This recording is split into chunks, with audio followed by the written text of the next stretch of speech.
Alright, now I'm starting with the opening and closing paragraphs. Opening and closing paragraphs अपने पास heading लिखें. Opening and closing paragraphs.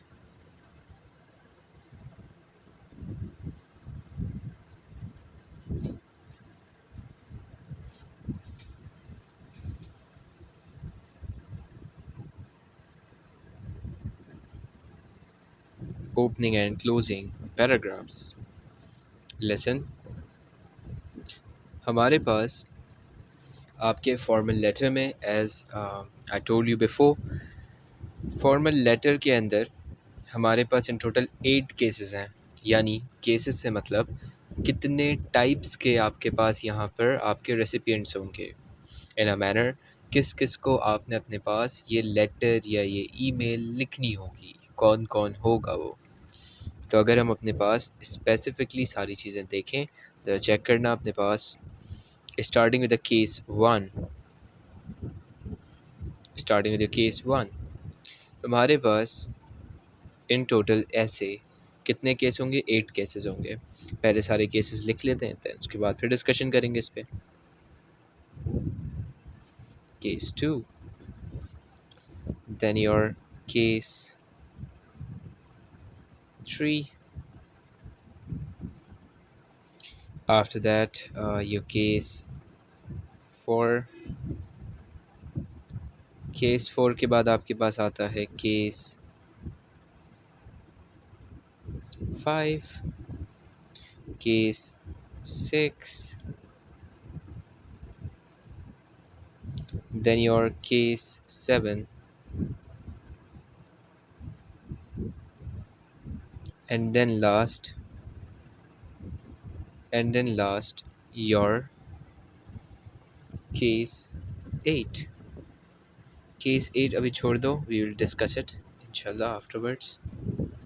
उसके बाद अगर हम सबसे पहले इसकी डिस्कशन स्टार्ट करें, so first we will be seeing something that is very important. That is your case 1. Case 1 मैंने कहा हमारे पास आता है, एक second let me reduce its thickness. अच्छा, so what is going on over here. आप लोगों के पास यहाँ पे रेसिपिएंट्स में सबसे पहला नाम जिसका मैं लिखूंगा that is your restaurant manager, या बल्कि फॉर योर बेटर अंडरस्टैंडिंग तुम लोग इसको ऐसे भी लिख सकते हो, your hotel manager.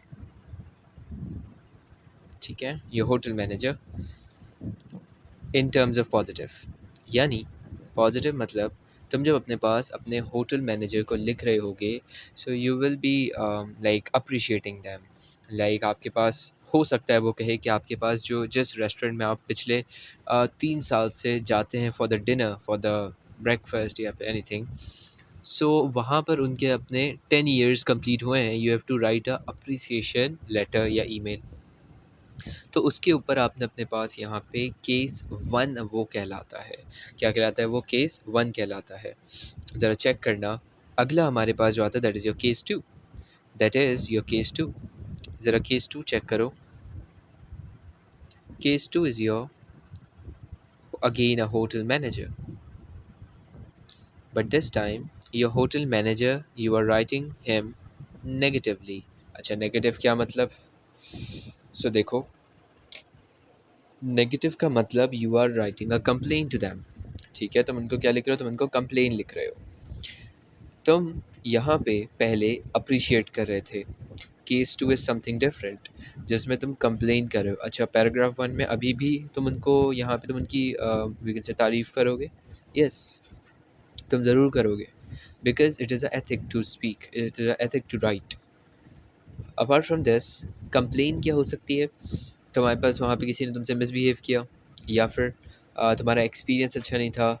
The food that you got was uncooked, specially आपके पास यहाँ पे कोई ऐसा मोमेंट जिसमें आपको एम्बेरस फील हुआ हो, या फिर you think it was not right at the moment. Anything it could be. So ये हमारे पास कंप्लेन में आ जाता है. तो एक आपके पास अप्रिशिएट करने के लिए आ सकता है, होटल मैनेजर भी होगा, कोई और से मैनेजर होगा. तो या it is something like this. इसके अलावा कंप्लेन भी हो सकती है, कंप्लेन के लिए भी आपको लिखना पड़ सकता है। Apart from this, let's suppose आपके पास यहाँ पे प्रिंसिपल, इसको तो आप बचपन से लिख रहे हैं, you are writing to the principal from your junior classes, तो तब तो एक्सपर्ट हो गए होगे। लेकिन देखो कैसे लिखते हैं इनको, while you are writing to principal, you are definitely addressing us something very serious issue। सही, तुम उनको कॉन्ग्रेचुलेट करने के लिए कभी नहीं लिखोगे, तुम उनको कोई मसला बता रहे होगे। लाइक बुलिंग का कोई इशू है, आप चाहते हैं कि परफेक्ट आपके पास यहाँ पे जो अपॉइंट हुआ है न्यूली, वो आपके पास ही is not correct at its place, तो ये आप अपने पास यहाँ पे you can do this for your principal, you can write it in the manner कि आपके पास यहाँ पे भाई हमारे पे ये इशू हो रहा है and this the issue, we have to resolve it and all like that. ठीक है, एंड इन दिस प्रिंसिपल आपके पास यहाँ पे हमेशा एक रिस्पेक्टेबल पर्सनैलिटी है, तो डेफिनेटली आपके पास यहाँ पे ये फॉर्मल लेटर में ही आता है लिखने के लिए। ठीक है, कभी ऐसा नहीं होगा इनफॉर्मल में उठा के उन्होंने आपको दे दिया कि भाई आप प्रिंसिपल को यहाँ पे अपने पास कोई लेटर लिखें या ईमेल लिखें। ठीक है, अच्छा आगे देखो, आगे देखो, योर केस 4। केस 4 आपके पास आ सकता है द मोस्ट एक्सपेक्टेड एडिटर। अच्छा, कोई नॉर्मल एडिटर नहीं, magazine editor, news editor, report editor.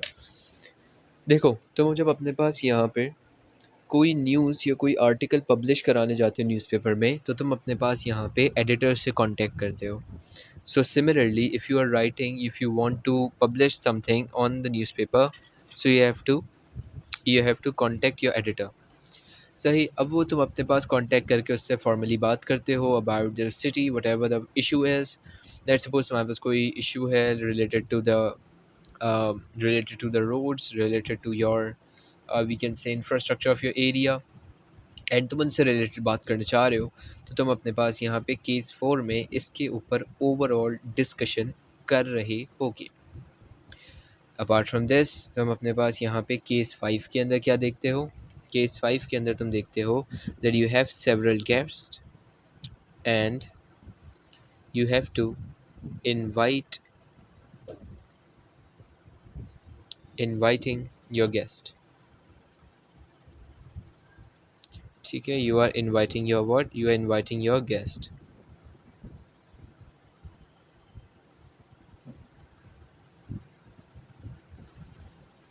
It is inviting your guest. अब देखो ये गेस्ट कोई भी हो सकते हैं, कोई चीफ गेस्ट भी हो सकते हैं, इन अ मैनर कि आपके पास यहाँ पे लेट्स सपोज कोई स्पीच हो रही है, आप अपने पास इमेजिन करें you are giving a farewell party to your seniors, आप अपने पास यहाँ पे अपने सीनियर्स को एक फेयरवेल पार्टी दे रहे हैं, you are giving them a treat.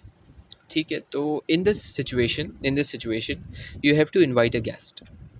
अब तुम यहाँ पे इसके अकॉर्डिंग तुम अपने पास यहाँ पे लिखते हो दैट तुम अपने पास क्यों बुला रहे हो उनको, क्या पर्पस है, and what you will be giving them in return, तुम कितना ईगर हो उनको होस्ट करने के लिए and all the stuff like that. तो ये तुम्हें पता होना चाहिए। हर एक का अपना पैटर्न है लिखने का, हर एक का अपना पैटर्न है लिखने का, चेक करना। इन योर केस 6 आपके पास आता है your management school management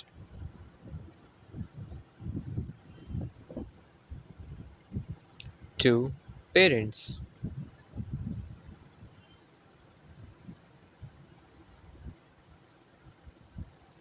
school management to the parents. Listen, जब आपके पास एक स्कूल मैनेजमेंट पेरेंट्स को लिख रही होती है, so it is related to what, it is again a formal letter या फॉर्मल ईमेल। अब ये रेयर केस है, रेयर सिनेरियोज होते हैं कि अगर आपके पास ऐसा कोई आ जाए, लेकिन लेट सपोज आ गया, क्या टॉपिक हो सकता है। देखो, blood donation, when some organization comes to your school, your colleges, and they ask you कि भाई हमें ना ब्लड डोनेट करवाना है आपसे, so the first priority is to take the permission of the parents। अब यहाँ पे अगर कोई पेरेंट आपके पास कन्विंस्ड नहीं है, they are not ready, so you need to take permission from this them, so you need to convince them basically। In order to do so आप अपने पास यहाँ पे स्कूल मैनेजमेंट की तरफ से पेरेंट्स को एक लेटर लिखवाते हैं या लिखते हैं एक ईमेल, जिसमें आप उनको कन्विंस करते हैं by telling them the benefits, by telling them कि कितने लोगों को इसकी ज़रूरत है। अगेन यहाँ पे किस चीज़ की ज़रूरत पड़ेगी, फैक्ट्स एंड फिगर्स, ताकि पेरेंट्स को क्या करें, कन्विंस करें। ठीक है, आगे देखो। फिर आखिरी, इसी को थोड़ा सा चेंज कर दें, अगर हम थोड़ा सा चेंज कर दें, means the parents to the school management,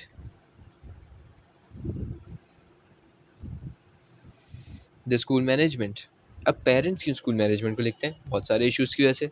this issue could be your we can say bullying, कि आप अपने पास लिख रहे हैं कि भाई बुली हो रहे हैं बच्चा, उसके लिए, या आप चाह रहे हैं यूनिफॉर्म से रिलेटेड लिख रहे हैं, या आप लिखना चाह रहे हैं कि आपके पास यहाँ पे जो स्कूल्स हैं उनमें मोबाइल फ़ोन अलाउ होना चाहिए and all the stuff like that, या नहीं होना चाहिए।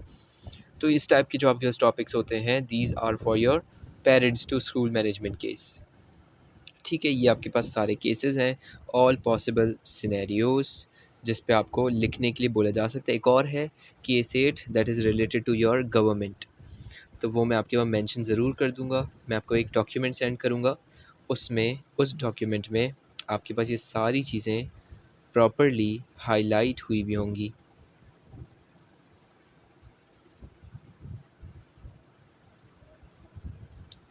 ठीक हो गई बात यहाँ तक? I hope I am making my self very clear. ठीक है, अच्छा भाई, आगे देखो।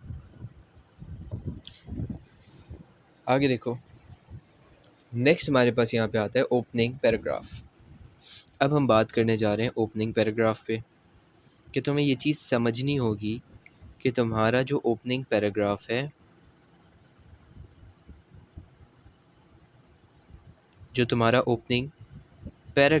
वो तुम्हारे पास क्या डिमांड करता है, या तुम्हें उसमें क्या लिखनी चीज़ें तुम्हें पता होनी चाहिए। ठीक है, चेक करो। इन your opening paragraph,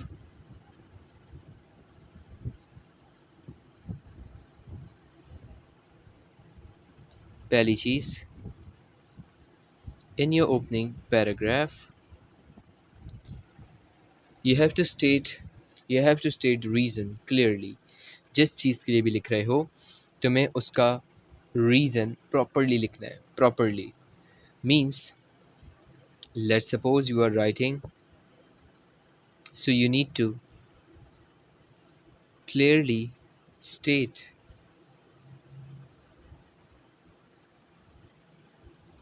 the reasons,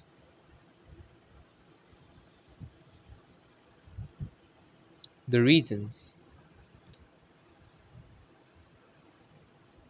the reasons for writing letter,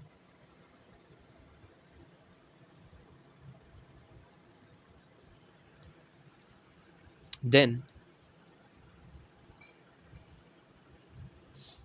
introduce yourself। थोड़ा सा मैं पैटर्न शायद आगे पीछे कर दिया इसका।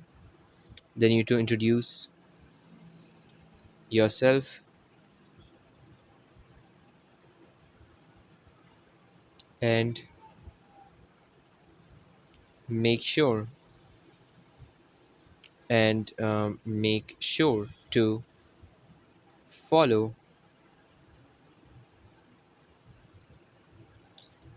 make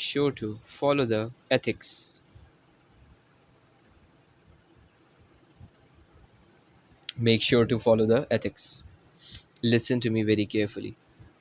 आपके पास यहाँ पे ये कुछ चीज़ें जिनको आपने यहाँ पे जहन में रखना है, यू हैव टू बी के यहाँ पे जब आप इन सब चीज़ों के बारे में डिस्कशन कर रहे हों, so you should know, you when you are writing your opening paragraph, I mean, so you should be able to state your purpose clearly, you should be able to give them a compliment clearly, you should be able to introduce yourself properly, and even need to follow some ethics। अच्छा, by the way मैंने यहाँ पे जो complement वाली बात है, मैंने उसको एथिक्स की फॉर्म में लिखा हुआ है, so you can understand it better now. Next देखो, अगला आपके पास यहाँ पे क्या आता है,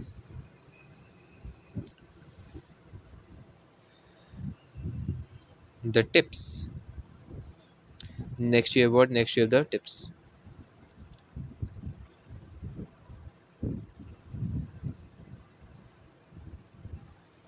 देखो next,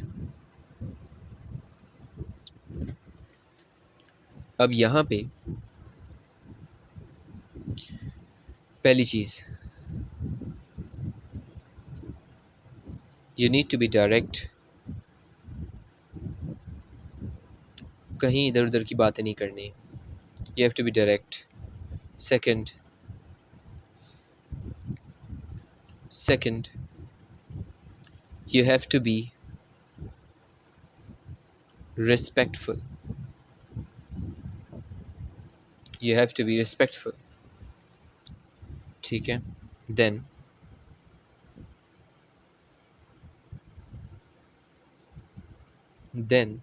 you have to avoid writing, you have to avoid writing unnecessary details.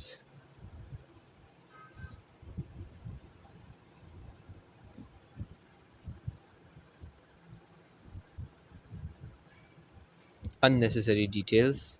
And lastly you have to use formal tone. ठीक है, you have to use what? You have to use the formal tone. जरा check करना किन चीज़ों को तुमने formal tone कहा.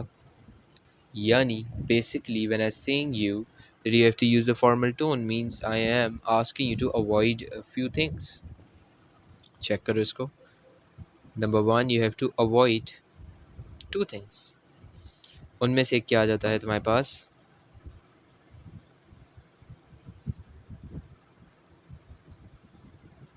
एक तुम्हारे पास आ जाता है your slang languages. सेकंड तुम लोगों के पास आ जाता है contraction.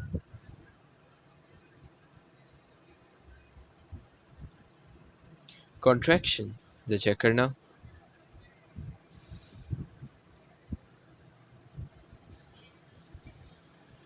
Contraction.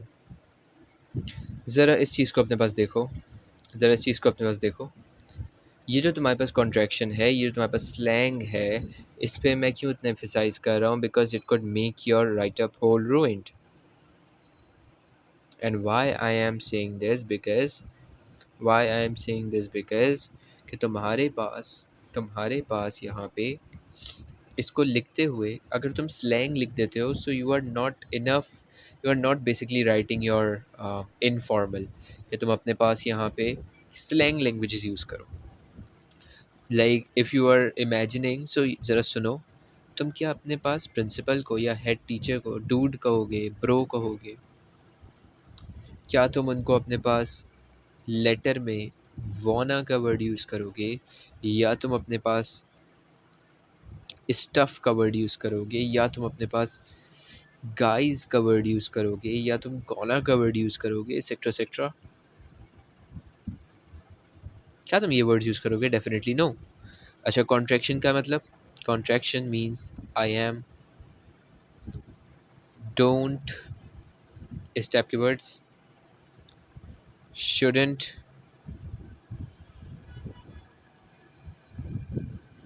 couldn't, wouldn't, etc. इन सब का तुम्हें पता होना चाहिए कि ये भी तुम्हारे पास अलाउ नहीं है. You should avoid it. इसे क्या लिखा हुआ? You should avoid it.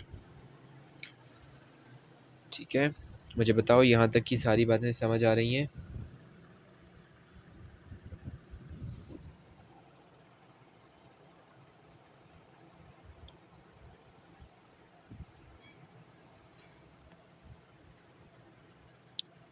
Completely fine.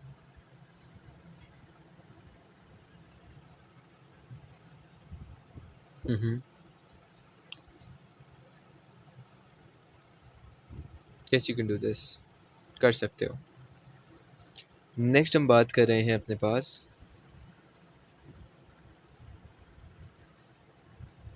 Next हम बात कर रहे हैं अपने पास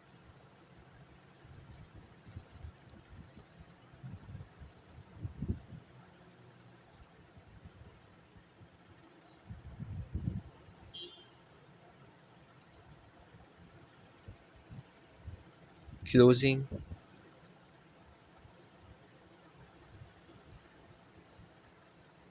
पैराग्राफ की, ठीक है, क्लोजिंग पैराग्राफ की। Listen,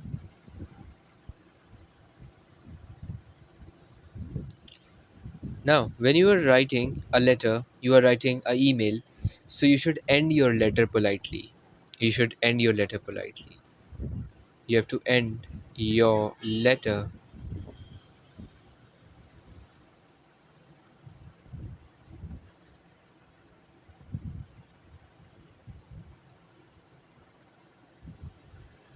End your letter politely. कैसे? चेक करो। सबसे पहली चीज, सबसे पहली चीज, you should summarize your request.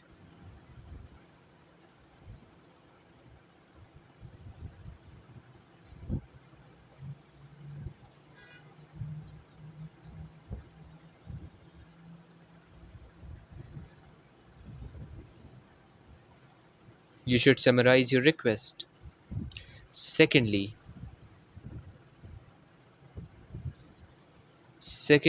इसको मैं थोड़ा सा भी बताता हूँ कैसे करना है। लास्ट में तुम्हें एक छोटा सा काम करना है, वो क्या है? That is, you have to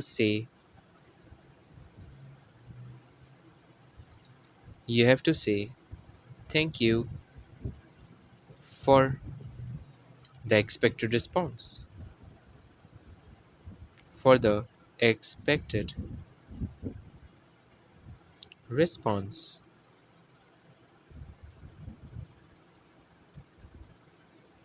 ठीक है, तुम लोगों को अपने पास क्या करना होगा? You have to say thank you for your expected response. It looks better. ठीक है, अच्छा भाई अब चेक करो। नेक्स्ट हमारे पास यहाँ पे क्या आ जाता है? नेक्स्ट हमारे पास यहाँ पे क्या आ जाता है? When you are writing it, so listen, what do I mean by telling you कि तुम्हें अपनी रिक्वेस्ट को समराइज करना है? Means I mean to say that you have to highlight, you have to highlight your core topic.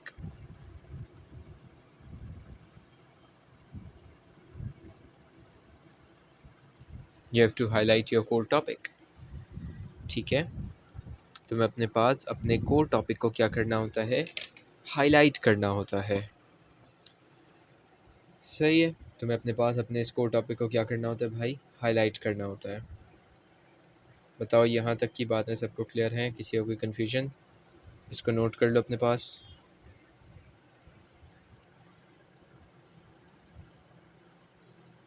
Okay, next, किसी को कोई question?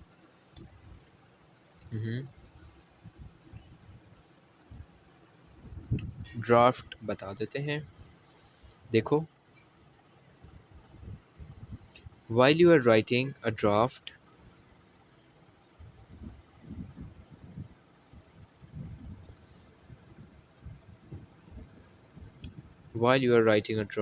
listen, draft हमारे पास यहाँ पे किस तरीके से लिखा जाता है? Let me tell you. Check this. पहली चीज, एक छोटे सा misconception. Do you get any marks for your draft? No, no marks for draft, no marks for your draft. What do I mean by that? I mean to say, जब तुम अपने पास एक draft लिख रहे होगे तो उसके अंदर तुम्हें कोई मार्क्स नहीं मिलते, उसमें आपको कोई मार्क्स नहीं मिलते। apart from this, while meanwhile एक क्वेश्चन, अगर मेरे पास मुझे ड्राफ्ट के कोई मार्क्स नहीं मिलते, अगर मुझे ड्राफ्ट के कोई मार्क्स नहीं मिलते, मैं क्यों लिखूं?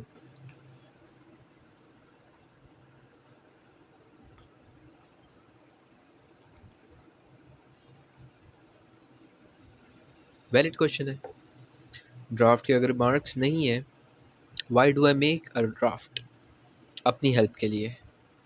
लिसन, इनडायरेक्टली अगर मैं बात करूं, तुम्हारी रिक्वायरमेंट क्या है, चेक करो।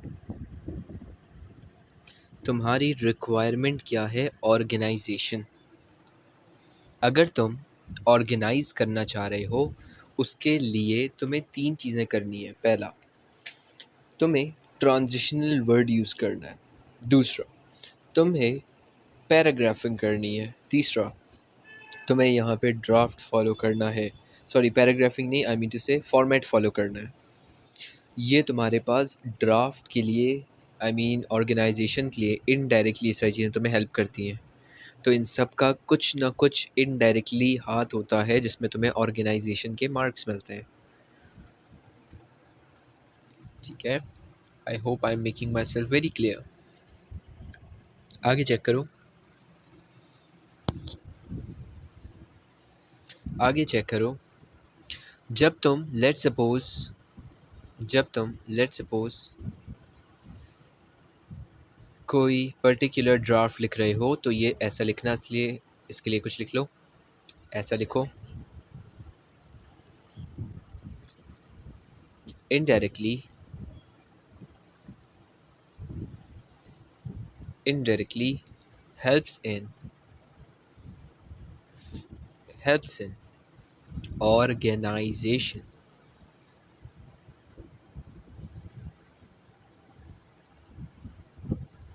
ऑर्गेनाइजेशन, चेक करो इसको, चेक करो।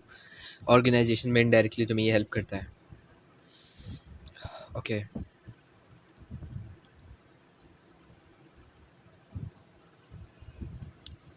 Just a second. Okay, see this.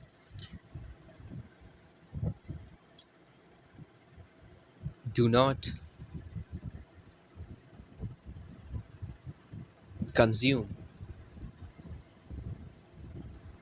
more than one line to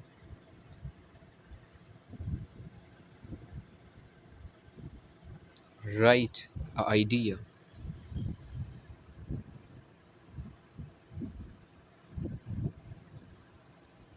ठीक है, do not consume more than one line to write a idea। Listen, एक एग्जांपल देता हूँ। अब क्या हुआ था, when I see a draft, it is like, अब मैं नया नया ये चीज़ें बता रहा होता हूँ कि भाई ड्राफ्ट यूज़ करो अपने पास। जैसे तुम लोग की फर्स्ट डे पे मैंने तुम्हें बताया कि ड्राफ्ट यूज़ करो। What did I see? मैंने देखा a one page of draft. Are you serious? एक पेज का ड्राफ्ट बनाया था किसी ने। अब वो एक पेज का ड्राफ्ट क्या इनफ है? नहीं, इनफ नहीं है। तुम्हें अपने पास ड्राफ्ट को प्रॉपरली कवर करना चाहिए इन अ मैनर कि जब तुम अपने पास एक ड्राफ्ट लिख रहे हो, तुम्हें यहाँ पे चीज़ों को जितना शॉर्ट एंड प्रॉपरली लिख सकते हो लिखो। उसको एग्जामिनर नहीं देखता, एग्जामिनर उसको नहीं देखता। He was just put a stamp of seen. उस पर कोई मार्क्स थोड़ी है। तो तुम जो करो तुम्हारी मर्जी, तुम जैसे लिखो बस तुम्हें समझ आना चाहिए। You don't need to make it more representable, you just need to make it understanding for yourself। तुम्हें सिर्फ इसको अपने पास ऐसा बना दो कि तुम्हें समझ आए। बाकी किसी को समझ आए या ना आए वो उसके ऊपर है। लेट्स सपोज एग्जाम्पल लेते हैं। मुझे एक एग्जाम्पल याद आ रही है। I have read a point, कोई कर रहे होंगे किसी के साथ पास्ट पेपर वगैरह, तो एक पॉइंट था that the David slam the door shut. अब मुझे बताओ, क्या मैं ये पूरा पॉइंट लिखूं? क्या मैं ये पूरा पॉइंट लिखूं? नहीं। कैसे लिखेंगे ड्राफ्ट में? ड्राफ्ट में कैसे लिखेंगे, चेक करो। while I am writing an example,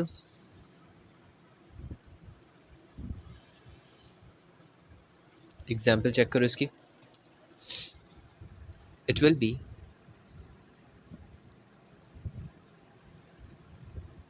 David exit slam the door। That's it, हो गया मेरा पॉइंट। जब मैं अगली दफ़ा इसको देखूंगा तो आई एम नॉट समवन जो 2 मिनट बाद चीज़ें भूल जाए। So like you all are someone जो ऐसी चीज़ें नहीं करते होगे, डेफिनेटली तुम्हें याद रहती होंगी चीज़ें।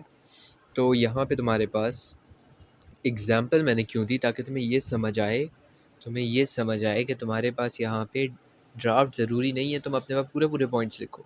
स्लैश बना के उनके सिर्फ मेन वर्ड्स लिख दो तो काफ़ी है। इवन तुम अपने पास अपनी अंडरस्टैंडिंग के लिए उसी वक्त सिनोनियम को सोच लो और अपने पास उसकी जगह सिनोनियम लिख दो।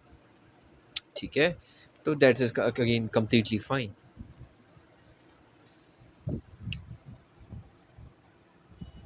एक और एग्जांपल देखो।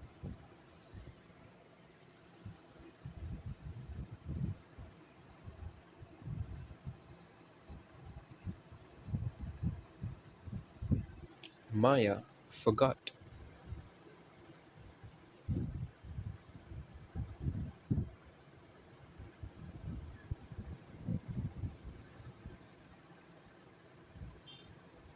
on bed, या अगर चाहो तो इसको पूरा भी कर सकते हो। चेक करो, she forgot the perfume on the bed, simple.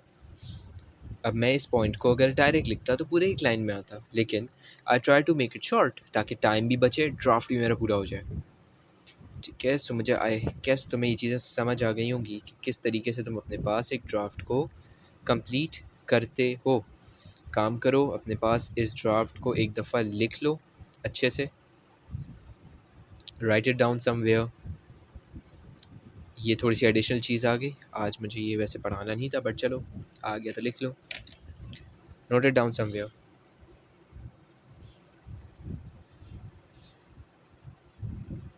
Alright, चलो, for now we will keep the class here and हम अपने पास होपफुली नेक्स्ट क्लास के अंदर चीज़ों को रिज्यूम करेंगे। टिल देन अल्लाह हाफिज़, फ़ी अमान अल्लाह। कोई मसला तो नहीं आता किसी को? Okay, bye bye.